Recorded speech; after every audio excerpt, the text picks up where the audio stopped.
अस्सलाम वालेकुम। गपशप में खुश आमदीद। जी मियाँ साहब, आज तो रियासत मदीना के कारकुन जो है वो पंजाब के सबसे बड़े डाकू का दफा कर रहे हैं और लाहौर में गिरफ्तारियाँ भी दी जा रही हैं। पीटीआई के कारकुनान प्रिजन वैन में बैठना चाहते हैं। प्रिजन वैन ओपन है, खड़ी हुई है, आप उनमें बैठ सकते हैं। और एक बार जो भी पीटीआई के कारकुनान प्रिजन वैन में बैठना चाहते हैं, प्रिजन वैन खड़ी है, आप। और वो एक जो बात सारी कौम कर रही थी कि सरकारी अखराजात कम किए जाएँ, उस पर कोई फेडरल कैबिनेट ने कोई फ़ैसले भी किए हैं। तो क्या जो फ़ैसले किए गए हैं उस पर तो हम बाद में बात करेंगे, पहले आप अपना पैगाम रिकॉर्ड करा दें।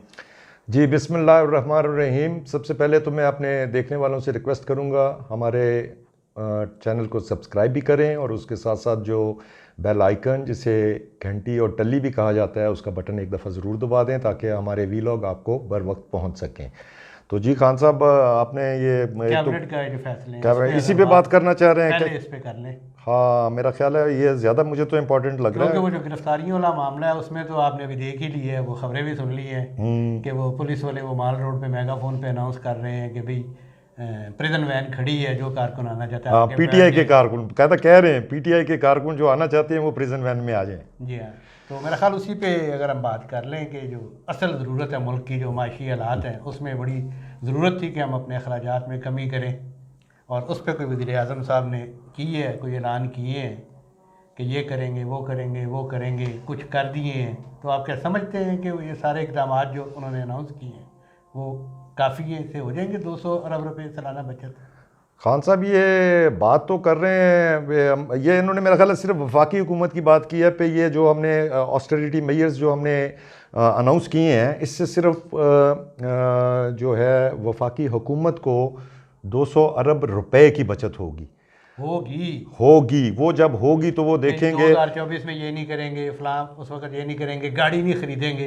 असल मसला तो ये है कि जो आज का खर्चा है भाई, जी हाँ, इसको कम कैसे करना है, उसको कैसे कम करना है। अब उसमें तो ये मोटी मोटी तो अनाउंसमेंट्स कर दी हैं मगर हमारे पैसों के हमारा पैसा है, टैक्स पेयर मनी है, उसकी मद में तो इसका ही कैलकुलेट कर लें।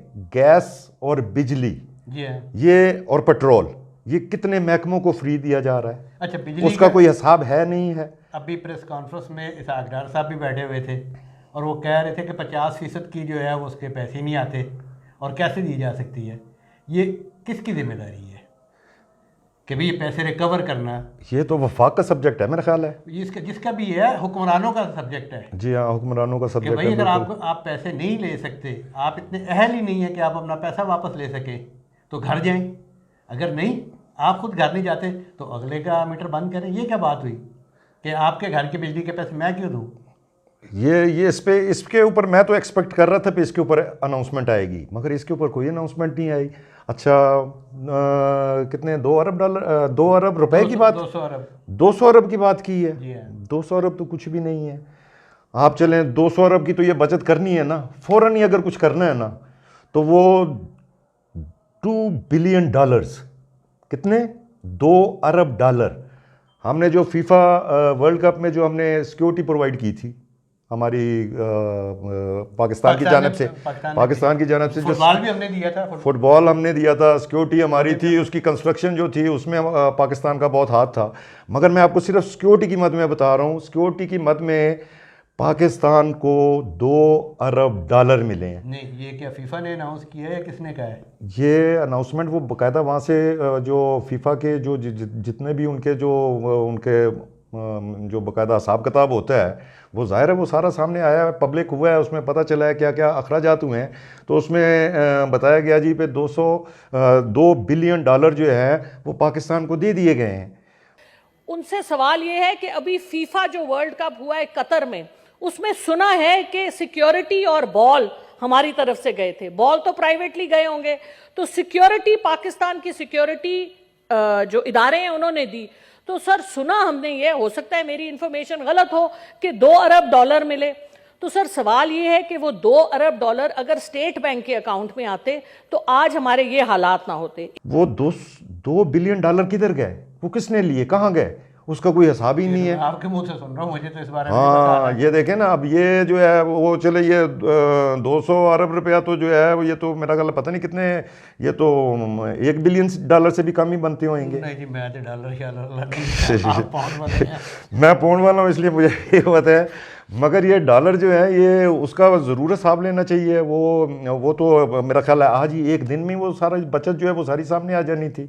उसका हिसाब ले ले वो किधर गए हैं पैसे, कहाँ पे खर्च हुए हैं, तो उसकी तो ज़रूरत ही नहीं थी। मैं तो समझता हूँ कि ये दबाव के तहत और सारी कौम का मुतालबा था कि भाई ये चीज़ें की जाएँ, तो उस पर इन्होंने किया है। लेकिन वज़ीर आज़म साहब, आपकी तारीफ़ के बाद रंगबाजी नहीं, लाहौरी बना ग्वाल मंडी नहीं, अब आप पूरे पाकिस्तान के वज़ीर आज़म हैं। आपने अनाउंस कर दिया कि जी हम सूबों को भी कहेंगे। भाई 18वीं तरमीम के बाद आप ये देख लें कि वफाक ने आपके ज़ेर इंतज़ाम वजारतें कितनी हैं। अभी 83 वज़रा हैं आपके पास, आप कह रहे हैं कि जी ये तनख्वाही नहीं लेंगे। चलें जी, बड़ी अच्छी बात है। इनके पास काम क्या है? ये तनख्वाही नहीं लेंगे, इनको कोई ड्राइवर तो मिलेगा ना, इनको कोई पीए मिलेगा, पीएस मिलेगा। ये सब सरकारी ख़जाने पर बोझ नहीं है। आपकी वजारत तालीम है, वजारत तालीम जो वफाकी वजारत तालीम इस्लामाबाद के लिए है। आपके लाहौर में 2-3 स्कूल होंगे वजारत तालीम के वफाक के, एक आध कराची में होगा। तो एक पूरी वजारत, सेक्रेटरी और वजारत तालीम, एक नहीं उसके आगे पता नहीं कितने विंग्स हैं। उसकी क्या ज़रूरत है? इसे बंद करें वजारत। अच्छा जी, किसी उधर कोयटा में कुछ हो जाता है, कराची में कहीं भी कुछ हो जाए, जब वज़ीर दाखिला को कहा जाता है तो वो कहते हैं जी तो सूबाई सब्जेक्ट है। तो भाई जब अमन व अमान सारा सूबाई सब्जेक्ट है तो इतनी बड़ी वजारत क्यों रखी हुई है? आप हेल्थ की ले लें, पूरी वजारत है। कितने हॉस्पिटल हैं जी इस्लामाबाद में? 2 हैं या 3 है मेरे ख्याल एक वो में। पॉलीक्लिनिक है, एक है PMGO सरकारी है, एक स्पेशल चिल्ड्रन का भी है। स्पेशल चिल्ड्रन का चलो हो गया जी। इसके लिए आपने पूरी वजारत रखी हुई है। तो 18वीं तरमीम पर बैठ के सुबह ही गौर करें। और ये तमाम वजारतें जिनका वफाक में कोई काम नहीं है, उस वक्त यही तय हुआ था कि चले ये स्कूल है फ़लाना फ़लाना, तो कोई एक डिवीज़न बना दिया जाए जिसमें ये सारे आ जाएँ, जिसके लिए वजारत की ज़रूरत नहीं है। तो आप ख़ुद अंदाज़ा लगा लें कि कितना पैसा बचेगा। अच्छा, ये तो आपने एक मत में बताया। मैं तो इस्लामाबाद की कर रहा हूँ जो इनके हाँ। बाकी इनके इख्तियार में कुछ नहीं है। कमेटी बनेगी। अच्छा भैया आपने DC हाउस खाली कराने, DC हाउस आपके पास है, वो तो सूबों के पास है। आपने गवर्नर हाउस कहते हैं जी हमने ये तलीमी इदारे बनाएंगे या फलां करेंगे, हर बंदा मुंह उठा के कह देता है। पहले वो इमरान खान कहता था, फिर अब वो सिराजुल हक का है, अब ये भी इसी तरफ चल पड़े हैं। भाई आपसे नहीं हो सकता, जो काम करने वाले हैं वो करें। देखें ना, कहा गया है कि इंतज़ामी अखराजात कम करें। इंतज़ामी अखराजात तो यही है ना कि आपकी जो फेडरल ब्यूरोक्रेसी है, फेडरल आपके पास 27 मील का एरिया है, बाकी डिफेंस तो दफा उन्होंने करना है जी। अच्छा खान साहब, मुझे इसमें एक बात बड़ी अपीलिंग लगी है। मुझे नहीं पता है कि वो बाकायदा इम्प्लीमेंट हो सकेगी कि नहीं। जो उन्होंने कहा है कि बड़ी बड़ी जो सरकारी रिहाइश गाहें हैं उनको बेचा जाए। तो मैं तो सिर्फ अगर इस्लामाबाद की हद तक भी आप देख लें ना, वैसे तो लाहौर, कराची, हर जगह सरकारी रिहाइश गाह, मुख्तलिफ गेस्ट हाउसेस, रेस्ट हाउसेस हर डिपार्टमेंट के बने हुए। अगर आप इस्लामाबाद की हद तक ही देख लें, इस्लामाबाद में ये सेक्टर है F63 कुसार मार्केट जिधर है, वहाँ पे सारे फेडरल सेक्रेटरीज वगैरह रहते हैं। वो आप घर देख लें कितने मतलब उनमें अकोमोडेशन तो मेरा ख्याल है 3 बेडरूम 4 बेडरूम होती है, मगर उनके साथ देखें बगीचे, अब बैक साइड पे बड़े बड़े लॉन है, फ्रंट साइड पे बड़े बड़े लॉन है। मैं समझता हूँ वो अगर एक एक प्लॉट है ना, वो अगर जो एक घर का प्लॉट है वो भी बेचें तो वो भी मेरा ख्याल है 1 अरब 2 अरब रुपए से कम का नहीं है। और वहाँ पे देखें सैकड़ों के हिसाब से घर हैं, सिर्फ उन घरों को बेच दें उन देखें ये सारे, हाँ ये इतनी ज़बरदस्त है। उनको बेच के, एक मिनट सॉरी मुझे कंप्लीट करने दें, उनको अगर बेच के और एक हाई राइज बिल्डिंग बना दें। कहाँ पे बना दें? रेड जोन में, जहाँ पे पार्लियामेंट, सेक्रेटेरिएट, प्राइम मिनिस्टर और प्रेसिडेंट है, सिक्योरिटी भी होएगी। और वहाँ पे एक हाई राइज बिल्डिंग, सिर्फ एक हाई राइज बिल्डिंग, बहुत हाई राइज भी नहीं, छोटी हाई राइज, वहाँ पे एक बिल्डिंग बना दे, उसमें ये सारे आपके फेडरल सेक्रेटरीज और जो टॉप लेवल के जिनको घर दिए हुए हैं वो अकोमोडेट हो जाएंगे। इनको ऑक्शन करें, अरबों नहीं खरबों रुपया मिलेगा। यही तो मैं कह रहा हूँ कि भाई आप कह रहे हैं, वो बातें कर रहे हैं कि करेंगे, जो कर सकते हैं वो करें। ये वजारतें जो फालतू रखी हुई हैं इनको बंद करें। ये जो मुख्तलिफ सरकारी इदारे हैं। चले हम इस तरह करते हैं, कल से हम अदारा वाइज शुरू कर देते हैं। बिल्कुल, मैं ये तो आपको एक पॉइंट आउट करूंगा। एक अदारा जो है उसको ही आप अगर खंगालना शुरू कर दें तो आपको पता नहीं, आपको फिंगर टिप्स पे आपको चीज़ें पता चल जाएंगी भाई ये कहाँ पे जो है ना ये होल्स हैं। अच्छा, मैं एक और अभी जो जैसे ये मुख्तलिफ क्लब्स हैं, ठीक है, क्लब्स में हज़ारों एकड़ों के हिसाब से मुख्तलिफ क्लब्स को ज़मीनें दी गई हैं। एक तो आपने सुना होगा आजकल 200 जो गोल्फ कोर्स हैं, किसके हैं वो उन्हीं के हैं, वो जिनका मुल्क है वो उन्हीं के हैं।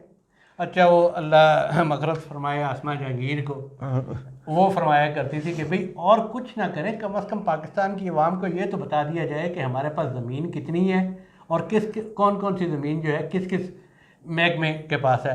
अल्लाह करे जी अपना वज़ीर आज़म साहब आपने ये कदम उठाया है, आप इसको पाया तक पहुँचाएँ। अच्छा, इसके साथ साथ मैं और बताना चाह रहा था, मतलब ये मोटी मोटी जो चीज़ें हैं जो फिंगर टिप्स के ऊपर हैं। अब लाहौर का जिम खाना आप देख लें, वो 117 एकड़ पर है, 117 एकड़, आपको भी पता है, प्राइम लोकेशन है, माल रोड के ऊपर है।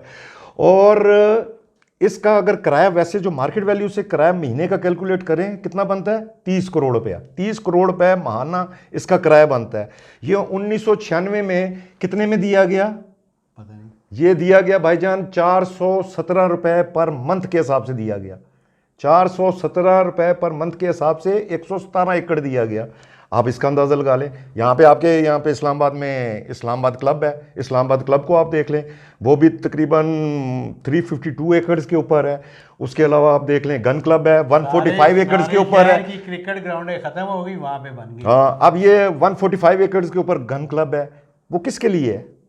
मैं या आप तो नहीं जा सकते, ठीक है, वो गन क्लब में ठीक है जाके शूटिंग करते हैं, मगर मैं आप तो जाके शूटिंग नहीं कर सकते ना। उसकी आप वो जो सिविलियन मेंबर्स हैं उनकी आप फीस देख लें कितनी है, मेरा ख्याल 15-20 लाख रुपया जो है उसकी मेंबरशिप फीस है, वो देते हैं। अब ये हज़ारों एकड़ों के ऊपर ये जो चीज़ें बनी हुई हैं, आपका ख्याल है इस लैंड की कोई वर्थ ही नहीं है?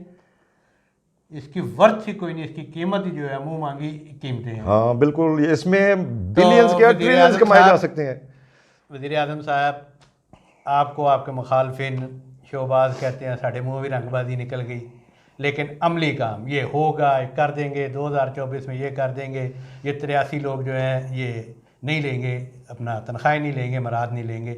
इन्हें किसी ने नहीं कहा, ये ख़ुद चल के आए हैं कि जी हम वज़ीर बनना चाहते हैं। तो उतने ही वज़ीर रखें, उतना ही अमला रखें, उतनी ही इंतज़ामिया रखें जो हम अफोर्ड कर सकते हैं और जिसकी ज़रूरत है। इसके साथ ही हमें इजाज़त दीजिए। अल्लाह हाफ़िज़। Thank you. अल्लाह हाफ़िज़।